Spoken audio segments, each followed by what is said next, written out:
Assalamualaikum warahmatullahi wabarakatuh. Nama saya Aldo Valentino Depari, NIM saya 1810611023. Di mana saya memilih tema mengenai pencemaran laut pada alur laut Kepulauan Indonesia atau ALKI yang dilakukan oleh kapal asing. Di mana saya dalam penjelasan ini membaginya menjadi 3 bagian. Yang pertama ialah definisi dari alur laut Kepulauan Indonesia beserta dasar hukumnya, dan pembagian ALKI yang ada di Indonesia, dan beserta contoh kasus yang pernah terjadi di Indonesia dan bagaimana penyelesaiannya.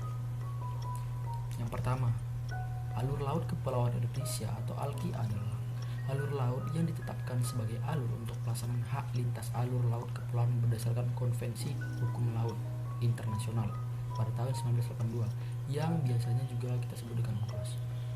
Alur ini merupakan alur untuk pelayaran dan penerbangan yang dapat dimanfaatkan oleh kapal ataupun pesawat udara asing di atas laut tersebut untuk dilaksanakan pelayaran dan penerbangan damai dengan cara normal. Berdasarkan Konvensi Hukum Laut 1982, pasal yang 53, di mana di situ berisikan mengenai hak dari kapal laut ataupun pesawat udara yang melintas di alur laut kepulauan, yang dimana juga telah diatur pada peraturan pemerintah Republik Indonesia nomor 37 tahun 2002 mengenai hak dan kewajiban kapal dan pesawat udara asing dalam melaksanakan hak lintas alur laut kepulauan melalui alur laut kepulauan yang ditetapkan. Kemudian yang kedua ialah pembagian ALKI, di mana dalam pembagian ALKI atau alur laut kepulauan Indonesia dibagi menjadi 3 bagian. Yang pertama ialah ALKI 1, melintasi Laut Cina Selatan, Selat Karimata, Laut Jawa, Selat Sunda, dan Samudra Hindia. Kemudian pembagian ALKI yang kedua melintasi Laut Sulawesi, Selat Makassar, Laut Flores, dan Selat Lombok. Kemudian yang terakhir adalah pembagian ALKI 3 melintasi Samudra Pasifik, Laut Maluku, Laut Cerang, Laut Banda, dan Selat Ombay beserta Laut Sau. Dan bagian terakhir saya akan membahas mengenai contoh kasus yang pernah terjadi di Indonesia dan bagaimana penyelesaian permasalahan tersebut pada saat itu. Saya memilih kasus pencemaran lingkungan laut, yaitu kasus Nagasaki Spirit yang terjadi pada tanggal 19 September 1992. Telah terjadi tubrukan kapal antara pemilik perusahaan kapal Nagasaki Spirit yang berbendera Liberia dengan kapal MV Ocean Blessing yang berbendera Panama.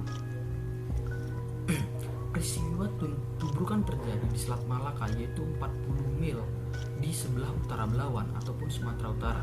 Akibat tubrukan tersebut, kapal tanker Nagasaki Spirit menumpahkan kira-kira 12.000 ton minyak sehingga mencemari lingkungan laut di sekitar lokasi kejadian, termasuk di perairan Indonesia. Penyelesaian kasus ini akhirnya diselesaikan dengan cara negosiasi. Cara negosiasi mengambil cara lebih menguntungkan karena kecelakaan kapal terjadi di ZEE ataupun zona ekonomi eksklusif.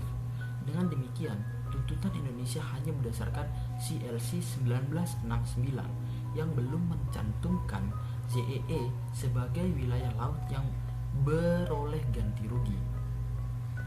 Pada saat itu IMO telah mengeluarkan protokol CLC 1992 yang mencantumkan wilayah laut juga dapat dituntut ganti rugi selain laut teritorial, juga mencakup ZEE ataupun zona ekonomi eksklusif. Namun sayangnya pada saat itu Indonesia terjadinya kecelakaan kapal Nagasaki Spirit tersebut yang terjadi di Sumatera Utara. Indonesia belum meratifikasi protokol 1992 tersebut. Namun pada akhirnya kesepakatan akhir yang diberlakukan antara Indonesia dengan kapal asing yang mencemari laut Indonesia, di mana diberlakukannya ganti rugi, di mana kapal asing tersebut mengganti rugi sebanyak 400.000 US dollar dengan pembagian 300.000 US dollar biaya pembersihan dan penanggulangan kecelakaan dan 100.000 US dollar untuk survei ekologis yang dilakukan oleh Bapedal.